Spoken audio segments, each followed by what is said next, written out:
Good morning students. तो कैसे हैं आप सब। मैं साहिल रावत, आपका इंग्लिश मेंटोर, स्वागत करता हूं बच्चों आपका आज की क्लास में। तो चलते हैं क्लास की तरफ। लास्ट क्लास में दिस इज जोडीज फोन जो चैप्टर था, इसकी एक्सप्लेनेशन हमने कंप्लीट कर ली थी। आज की क्लास में हम इसके क्वेश्चन आंसर्स को डिस्कस करेंगे। क्लियर है? Okay. So the first question on your screen is what had happened to Jody's father, यानी कि जोडी के फादर को क्या हुआ था। ठीक है बच्चों। So the answer is Jodi's father had been bitten by a rattlesnake. जोडी के फादर को क्या हुआ था बच्चों? एक रेटल स्नेक ने काट लिया था। So you will write the answer Jodi's father had been bitten by a rattlesnake. ठीक है? Is this clear? Let's move to the next question now. How did the doe save Penny's life? ठीक है? तो जो dough था, dough यानी कि हिरण जो था, उसने जोडी के फादर पेनी की लाइफ कैसे बचाई। ठीक है बच्चों। The dose liver and heart were use to draw out the poison from Penny. ठीक है। जो डो का, हिरण का जो लिवर था और जो उसका हार्ट था, उसे यूज किया गया पेनी के शरीर से पॉइजन बाहर निकालने के लिए। इन सच वे डो सेव्ड पेनीज लाइफ। इस तरीके से जो डो था, हिरण था, उसने पेनी की लाइफ को, यानी कि जोडी के फादर की लाइफ को बचाया। Is it clear, students? So now let's move to the next question.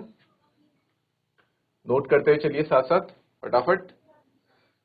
Why does Jody want to bring the fawn home? जोडी जो था वो उस फॉन को, यानी कि उस डो के बच्चे को, फॉन को, हिरण के बच्चे को घर क्यों लाना चाहता था? Why? So your answer would be Jody wanted to bring the fawn home because he felt that they had killed the doe for their purpose. क्योंकि उसे कहीं ना कहीं ऐसा लगता था कि उन लोगों ने डो की हत्या करी है अपने फायदे के लिए, अपने बेनिफिट के लिए। ठीक है, उन्होंने हिरण को मारा था। And the fawn had been orphaned for no fault. और जो फॉन था, यानी कि उस डो का जो बच्चा था, हिरण का बच्चा जो था, वो क्या हो चुका है? अब ऑर्फन हो चुका है। ऑर्फन का मतलब होता है बच्चों अनाथ, क्योंकि उसके जब मदर की हत्या हो गई तो वो अब क्या हो चुका है? अनाथ हो गया है। फॉर नो फॉल्ट, किसी भी कारण की वजह से नहीं, कुछ भी गलती नहीं थी उनकी, of its own. He kept thinking about the hungry and scared fawn. और इसी के बारे में उसको बार बार थॉट्स आ रहे थे मन में कि वो बेचारा भूखा होगा और डरा हुआ होगा। हंग्री मीन्स भूखा, स्केर्ड हो जाता है बच्चों डरा हुआ। ठीक है, जंगल में वो डरा हुआ होगा और भूखा होगा अपनी माँ के बिना, ऐसा जोडी सोच रहा था। He felt that it was their responsibility to take care of the fawn. उसे ऐसा लग रहा था, अंदर से ऐसा महसूस हो रहा था कि उस फॉन की टेक केयर करना, यानी कि उसका ध्यान रखना, अब उनकी एक रिस्पॉन्सिबिलिटी, जिम्मेदारी बनती है। Or else it would starve to death. वरना अगर वो उसका ध्यान नहीं रखते तो वो क्या हो जाएगा? भूखा ही मर जाएगा जंगल में। ठीक है बच्चों, क्योंकि अभी वो छोटा बच्चा है और वो अभी घास वगैरह खाना उसने शुरू नहीं करी है। उसे क्या चाहिए? उसे अपनी मदर का दूध चाहिए टू सरवाइव। और अगर उसको वो ध्यान नहीं रखते, उसको अपने घर नहीं ले जाते, तो वो भूखा ही मर जाएगा। ठीक है, उसको कोई प्रोटेक्ट करने वाला भी नहीं है फॉरेस्ट के वाइल्ड एनिमल्स से। ठीक है बच्चों। तो इसलिए जोडी के बाद दिमाग में बार बार ये ख्याल आ रहा था कि उन्हें उस फॉन को अपने घर में ले आना चाहिए। Is it clear? यहां तक क्लियर है बच्चों? तो फटाफट से एक बार नोट कर ले ये फर्स्ट 3 क्वेश्चंस, फिर then we will move to the next question.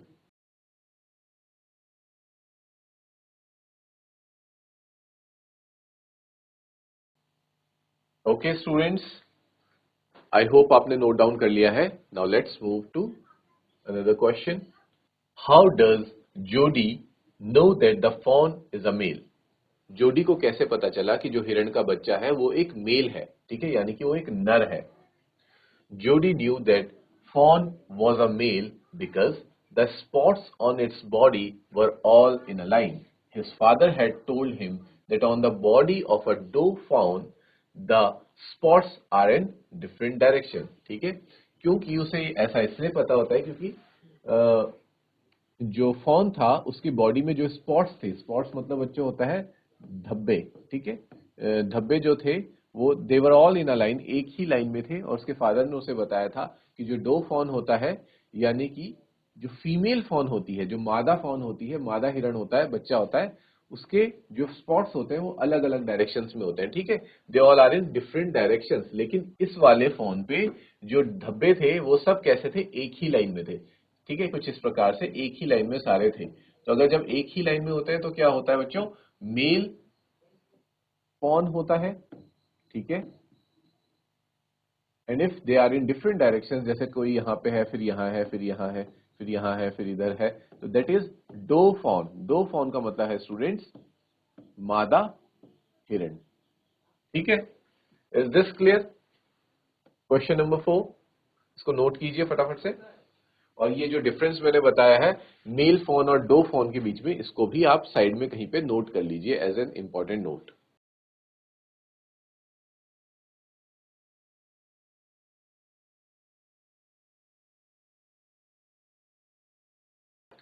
Okay, students, now let's see the next question. Jody did not want Millville with him for two reasons. What were they? जोडी नहीं चाहता था कि जो Millville है वो उसके साथ जंगल में फॉन को ढूंढने के लिए आए। उसके दो कारण थे और वो दो कारण क्या हैं ये आपको बताने हैं। जोडी did not want Millville with him for two reasons, ठीक है, दो रीजंस के वजह से वो नहीं चाहता था कि मिलविल उसके साथ आए। So the first reason was, पहला कारण ये था कि if the fawn was dead or could not be found, he did not want him to see his disappointment. पहला कारण ये कि अगर उसे जो फॉन है वो डेड मिलता है, मृत हालत में मिलता है, या फिर वो उसे ढूंढने में असमर्थ रहता है, तो उसके अंदर जो निराशा आएगी, ठीक है, डिसअपॉइंटमेंट। डिसअपॉइंटमेंट होता है बच्चों निराशा, जब हम उदास हो जाते हैं। कब उदास होते हैं? जब हमें जो चीज चाहते हैं वो नहीं मिलती तो हम क्या हो जाते हैं, डिसअपॉइंट हो जाते हैं, निराश हो जाते हैं। डिसअपॉइंटमेंट मीन्स निराशा, ठीक है। तो जो निराशा जोडी को होगी, ठीक है, वो उस निराशा को मिलविल के सामने प्रकट नहीं करना चाहता। He did not want to show that disappointment to Millwheel. पहला रीजन क्लियर है बच्चों। The second reason was that if they found the found, ठीक है, अगर उन्हें वो फाउंड, वो हिरन का बच्चा मिल जाता है, then the meeting would be so lovely and secret. और उसके मिलने के बाद जो खुशी जोडी को महसूस होगी, उस खुशी को वो किसी और के साथ शेयर नहीं करना चाहता। इवन मिलविल के सामने भी वो उस खुशी को जाहिर नहीं करना चाहता। वो उस खुशी को सिर्फ और सिर्फ उस फोन के साथ ही जाहिर करना चाहता है। ठीक है बच्चों, तो दोनों पॉइंट आपको समझ आ गए कि अगर वो दोनों ही चीज, दो केसेस हो सकते हैं, या तो उसे फोन मिलेगा या फिर नहीं मिलेगा, या फिर मृत हालत में मिलेगा। तो वो मृत हालत में मिलता है, नहीं मिलता है तो निराशा जो होगी उसे भी जाहिर नहीं करना चाहता। और दूसरा, अगर मिल जाता है तो जो खुशी महसूस होगी उसे भी वो मिलविल के सामने जाहिर नहीं करना चाहता। ये दो कारण हैं जिस वजह से वो डिसाइड करता है कि वो जंगल में अकेले ही फोन को ढूंढने जाएगा और मिलविल को वहीं वेट करने के लिए कह देता है। Is this clear students? अगर क्लियर है तो फटाफट से इस क्वेश्चन को नोट डाउन कर लीजिए।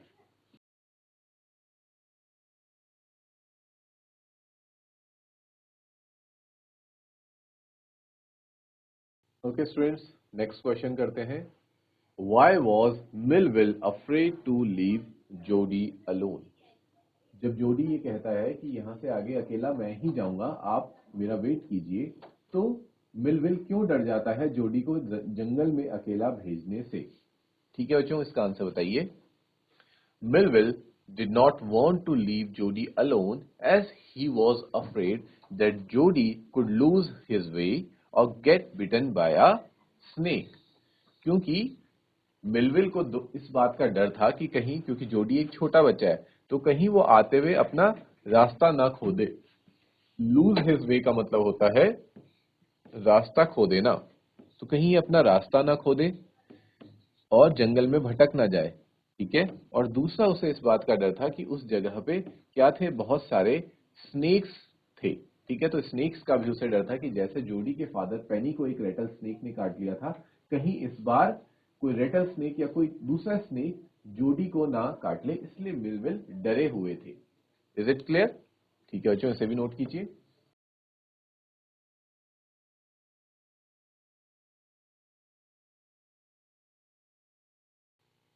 ओके बच्चों, बढ़ते हैं आगे नेक्स्ट क्वेश्चन पे। The next question says, how did Jody bring the phone back home?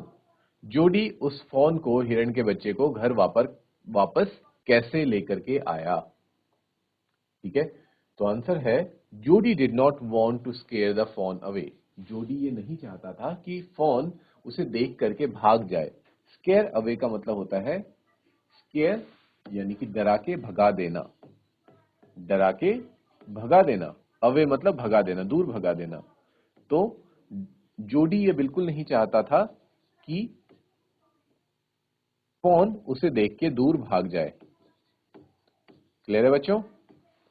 That is why he first stroked its neck slowly and then put his arms around it. इसीलिए जब वो phone को पहली बार देखता है तो वो क्या करता है, पहले अपने नेक को धीरे धीरे से स्ट्रोक करता है, आगे की तरफ ले जाता है, और फिर अपने आर्म को मतलब अपने हाथों को फोन के ऊपर फेरता है प्यार से। Then he picked it up and carried it through the thick bushes. फिर वो उसको क्या करता है, अपनी गोद में ही उठा लेता है। picked it up मतलब उठा लेना, and carried it through the thick bushes. bushes मतलब बच्चों हो गई आपकी झाड़ियां। ठीक है, उसे उठा के अपने साथ लेके आता है, क्योंकि उसको ये डर होता है कि अगर मैं इसे नीचे छोड़ दूं तो कहीं ये इधर उधर ना भाग जाए, या फिर मैं आगे चला जाऊं ये किसी दूसरी डायरेक्शन में ना चले जाए। इस बात का उसे डर था, इसलिए वो फोन को अपने गोद में उठाता है और अपने साथ ही लेकर के आता है, थिक बुशेस में से होता हुआ।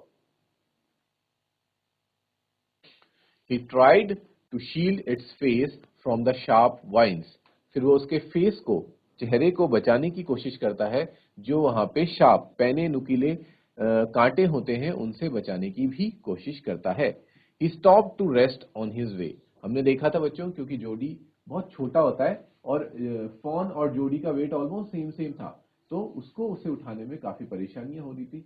He was facing a lot of challenges, इसलिए वो क्या करता है, थोड़ा दूर जाकर के फोन को रेस्ट नीचे रखता है और थोड़ा रेस्ट लेता है। On walking a little, he saw the fawn following him. और थोड़ा आगे जाने के बाद वो ये देख पाता है कि फॉन उसको धीरे धीरे पीछे से फॉलो कर रहा है, मतलब उसके पीछे पीछे आ रहा है। फॉलो करना मतलब पीछे पीछे आना। After this, he would either carry the fawn or put it down so that it would follow him by itself.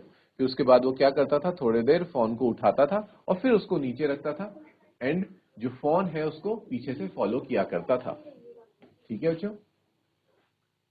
When they reached home, जब वो घर पहुंच जाते हैं, it refused to climb the stairs. आपने देखा था कि वो स्टेयर्स चढ़ने से रिफ्यूज कर देता है, मना कर देता है, बिकॉज फोन को सीढ़ियां चढ़ना नहीं आ रही होती। ठीक है, it was the first time he was climbing any stairs, क्योंकि जंगल में तो कोई स्टेयर्स नहीं होती है।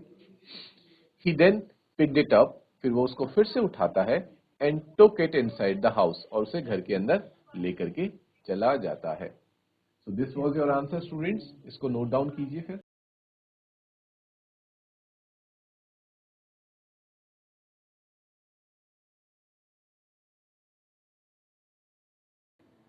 Why did Penny Buxter allow Jody to go find the fawn and raise it?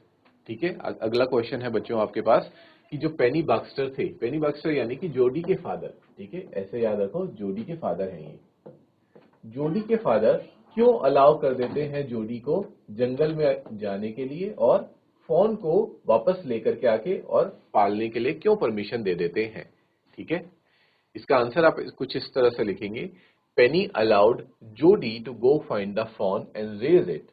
उसको परमिशन इसलिए देते हैं because it seemed ungrateful to him to leave the fawn to starve, क्योंकि उसके फादर को भी ऐसा महसूस होता है कि अगर हम उस फॉन को ऐसी भूखा मरने के लिए छोड़ दें तो एक गलत बात होगी, क्योंकि उसके मदर ने सेक्रीफाइस की अपनी लाइफ की, तब जाके पेनी की लाइफ बच सकी। ठीक है, तो ये बात कहीं ना कहीं पेनी को भी पता है और he is grateful for that, grateful मतलब वो उसका आभारी है, ठीक है, महसूस करते हैं उसको कि डो की, उस हिरण की मदद से मेरी जान बच पाई, ठीक है।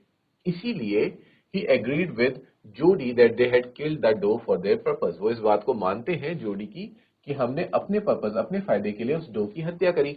एंड द फॉन वाज ऑर्फन्ड, और हमारे वजह से बेचारा जो फॉन है वो अब क्या हो चुका है, अनाथ हो चुका है।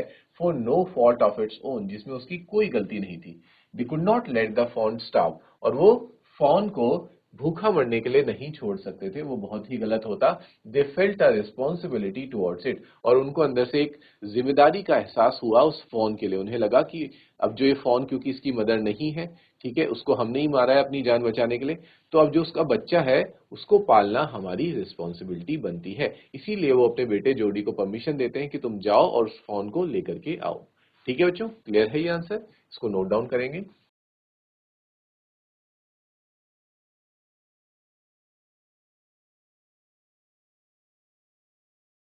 ओके स्टूडेंट्स, नेक्स्ट क्वेश्चन देख लेते हैं। Here are some questions in direct speech. Put them into reported speech. ठीक है, ये कुछ डायरेक्ट स्पीच में ये हमें सेंटेंसेस दे रखे हैं, इनको हमें रिपोर्टेड स्पीच में कन्वर्ट करना है। जैसे कि पहला स्टेप कहता है, पहला स्टेटमेंट है, Penny said do you really want it son. ठीक है, तो इसको कैसे कन्वर्ट करेंगे? ये सेड हो जाएगा बच्चों आस्क्ड में। Penny asked his son if he really wanted it. ठीक है, ये इन्वर्टेड कॉमास हट जाएंगे और वो बनेगा पेनी asked his son if he really wanted it। ठीक है बच्चों, क्लियर है फर्स्ट? ओके, नेक्स्ट देखो। बाकी जो डायरेक्ट इनडायरेक्ट वाला जो पार्ट है इसको हम डिटेल में ग्रामर वाले पोर्शन में भी कवर करेंगे। अभी फिलहाल के लिए सिर्फ आप ये 5 स्टेटमेंट्स को देखिए। Millville said will he ride back with me. तो इसका बनेगा बच्चों, मिलविल सेड कन्वर्ट हो जाता है आस्ट में, इफ ही वुड, और जो विल है वो कन्वर्ट होगा वुड में, if he would ride back with him. Me बन जाएगा हिम। ठीक है बच्चों, he said to Millwheel do you think the fawn is still there. तो ये बनेगा he asked Millwheel if he thought the fawn, is बन जाएगा was still there, if the fawn was still there. Next, he asked Millville, will you help me find him। तो ये बनेगा asked ही रहेगा। he asked Millville if you convert होगा बच्चों he में, if he would, will बनेगा would help him find him, if he would help him find him। is it clear? Next है, he said was it up here that Peg got bitten by the snake। So he asked if it was up there that Pa had got bitten by the snake। He asked if it was up here बनेगा बच्चों there that Pa had got bitten by the snake। जब वो पूछता है कि क्या यही वो जगह है जहां पे पा को, मतलब फादर को, उसने काटा था, स्नेक ने काटा था, तो वही स्टेटमेंट की बात हो रही है। ठीक है बच्चों, तो इन 5 सेंटेंसेस के रिपोर्टेड स्पीच को आप नोट डाउन करेंगे।